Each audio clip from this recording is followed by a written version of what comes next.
Carl hit me up today. He said, feels like Ohio State is teetering on the edge right now. What happens to Ohio State and Ryan Day if they lose in the playoff? Now, Carl, I got to ask you, do you mean lose in the national title game? Do you mean lose against Tennessee? Because I think you're talking about losing against Tennessee. All hell breaks loose if they lose against Tennessee. I don't know exactly what that entails, but I think the opportunity for the dynamic to come off the rails is real there. I mean, Ryan Day losing his job is what I'm talking about. This is not a stance that I have. It is not a stance I'd support, but that is not my program. So it's really not my business whether they were to make a move on him or not. But there's a reality at Ohio State, okay? It's a beautiful thing about college football. College football is not built on the playoff. College football is not built on anything other than tradition. And college football is not built on the playoff. It's built on rivalries. That's really what the sport is built on. Those things were around long before man came along and said, I think I'll create a conference title. I think I'll create the playoff. That's great. You can enjoy those things. But man, like God created rivalries on the seventh day. They've been here. They are evergreen. They're not going away. They should be of maximum importance. And if you win one, you should feel great for a year. And if you lose one, your life should be terrible for a year. At least if you're coaching or playing.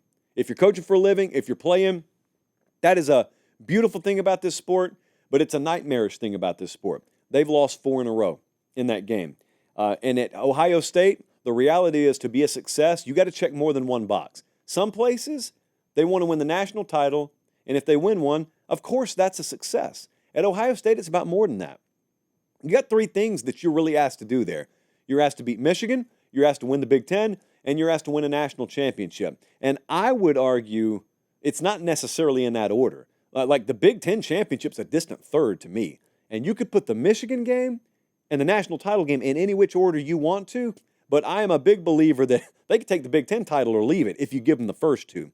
And there is a healthy chunk of the Ohio State fan base that if given the option, win the Michigan game or win the national title, would pick the Michigan game. And if I were you guys, I'd feel the same way. I'd be one of the folks who said, I hope we win the national title, but I got to beat Michigan. I need that.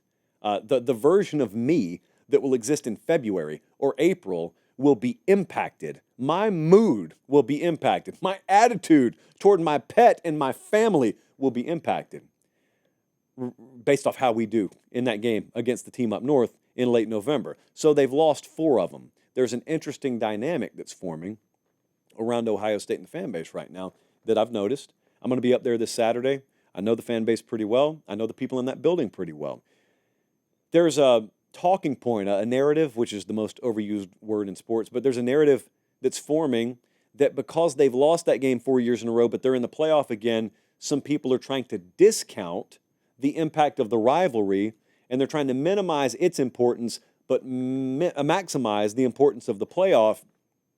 And I don't necessarily buy into that. I hope it's not true. Ryan Day, there's a soundbite circulating of him right now. I'm not going to play it because I got plenty of other things to play for you, but there's a soundbite of Ryan Day circulating right now. I'm going to paraphrase him, but he's basically saying, yeah, we lost the Michigan game, although he didn't say Michigan, and we hate that, but we're in the playoff. Some other teams aren't in the playoff, and the goal all along has been to win a national title. Some people have watched that and said, okay. Other people have watched that and said, oh, of course he's minimizing the team he can't beat 4 years in a row and maximizing the opportunity that's still in front of him. Well, yeah, that's what I'd do if I were in his shoes right now. Oh, by the way, what he's saying publicly does not have to mimic his actual attitude behind the scenes. So I'm going to take you back to last week. You remember I did a segment on the show that was triggered by what Ross Bjork said. It wasn't. It wasn't triggered by what Ross Bjork said, who's the AD at Ohio State. He said things after we did a segment. I'm not saying the two are connected, but I'm going to play some sound for you here. Ross Bjork is the athletic director at Ohio State. And after they lost that game, he goes on the podcast up there. Jeremy Birmingham, Austin Ward, I think, were the two he sat down with. And the athletic director at Ohio State was talking about the rivalry game and losing it and moving forward. Hey, Ryan Day's still our coach, but maybe there's some things we need to change. Take a listen to what he said. Clearly, we wanted to play better, Yep. and the players know that, the coaches know that. And so then you have to say, okay, what do you learn from? Do you need to tweak anything? Do we need to adjust the way we talk about that game? Not to say, you can't say it's just another game. You Right. can't say that. You're not gonna There's no minimize it. way you say that. But you look at other rivalries. Army-Navy is getting played this weekend. They have countdown clocks, and they have different things, but yet they play, 11 other games. And so how do you have big picture thinking, but also hone in on that game? Now, if you were watching our show right after the Ohio State-Michigan game happened, I came on air that Sunday, I think it was December 2nd, and I said something very similar. Now, what I said, I'm about to play for you. There are people who are interpreting what Ross Bjork said there, what Ryan Day's been saying lately, a little bit differently. I'm going to tell you, I think it is very, very emblematic of what I said, but I'm going to play what I said for you, and then I'm going to play an alternative point of view. Roll it, Colin. I don't think Ohio State views this game the right way. I don't think Ohio State views this rivalry the right way. When I say that, I don't mean they don't take it seriously. They take it 10 kinds of serious, but so does Michigan. But Michigan always plays their best football in this game, and recently Ohio State hasn't. So when I say they don't view the game the right way, I don't mean it's not of utmost importance. I mean, however they're viewing it does not bring out the best in them. That was my whole takeaway from Ohio State. They don't lack the players. They don't lack the intensity. They don't lack the focus. Whatever it is they're doing to go about preparing for that game is flawed. Not because of a lack of any of the things I just mentioned. In fact, in the very, very zoomed out aggregate point of view, it's a case of whatever you're doing to play them is not bringing out the best in you. Whatever they do is bringing out the best in them to face you. That's why they're beating you. Despite the fact that you probably got a better roster 3 or 4 years in a row over them. Now, that is what I think Ross Bjork is saying. That is what I think Ryan Day's attitude should be, and it's what I think his boss, his AD, is saying. It's not that we need to minimize the impact of this game or the magnitude of this game in lieu of, maximizing the importance of the playoff or the Big Ten title or whatever. I think what they're saying is, let's maintain the focus on it. Let's just go about things a different way. Now, that's my theory. But I will tell you, that is not the only theory. There are other working theories in and around Columbus, Ohio. So Juck over with Menace to Sports did a video that I watched in totality the other day. I watch a lot of the Ohio State stuff. But he said something that caught my ear, because a lot of the spirit of what he says, I wholeheartedly pledge allegiance to. He's got a different little working theory about what the meaning behind the message is. I hope he's wrong. Here's what he had to say.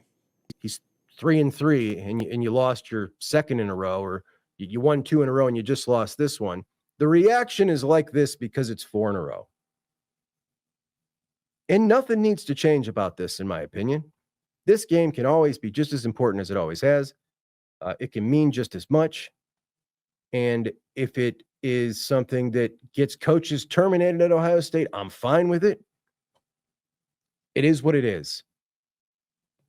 We cannot allow everything to be stripped away from us in college football because they change the formats around us. The things that have always meant so much to us, the traditions, the stadiums, the uniforms, the helmets, the rivalries, it's up there on top of the list, man. And if we allow them to devalue it, we lose a lot of what makes college football special, in my opinion. So don't let them do it. Don't let them devalue what it means to you. And you certainly cannot come out and try to devalue this game when you have lost 4 in a row. That is the softest looking thing I've ever seen in my life. So I hope he's wrong. Because if he's right, then he's really right. He's right about what the spirit of college football should be, period. I played that because that's echoing the sentiment I've believed forever about what should be of maximum importance in college football. You better beat your rival. Whatever happens after that's wonderful. You go win a conference, you go win a national title. But you got to beat your rival before you do any of that. And if you don't, there's a void inside of you that no man-made trophy in December or January is ever going to be able to fill. And if the folks in Columbus, Ohio are actually adopting the mentality that we need to minimize the impact of this game that we can't seem to win, and will artificially enhance the value of a conference or a national title, then they're going about things at Ohio State the wrong way. I am choosing to believe that's not their purpose. That's not their stated goal. The stated goal is, let's absolutely still invest 100% of our energy into it, but let's approach it a different way. Let's tactically be smarter about it. I hope that's the reality there. I can't prove it. Time will tell. But I will tell you, they were all in on this 2024 season there. And the whole question a little while ago was, if they lose against Tennessee, what happens? I don't know. Anything and everything is on the table. Anything and everything is on the table. You will always hear rumblings anytime a coach loses a rivalry game about him losing his job. And I've always thought it was foolish around Ryan Day. I would still think it was foolish now. If they lose Saturday, I would still think it's foolish. But I do not run that program, and that is not my program, and I am an outsider. And what means a lot to those folks means a lot to them for valid reasons. And if they feel like it's time for a change, I'd do a segment on it the next day. I would state my opinions, but I'd get it. I would get it, because that's how important rivalries are. That's how important winning is. When you state that you're all in and you've been given every resource you need, and there's no NCAA obstacle in your way, there's no sanction in your way, you've got a wide open path, and then you take a crowbar and you throw it in your own bicycle spokes, then you deserve whatever happens to you. That's tough, man. But I'm telling you, I went up to Ohio State in the spring. I sat face-to-face with Ryan Day. We had him on the show. And the words out of his mouth were, I've got to get it done here. And if I can't get it done, they'll go find someone else to do my job. He said it on this show. He gets it. This is not news to him. He understands it's what he signed up for.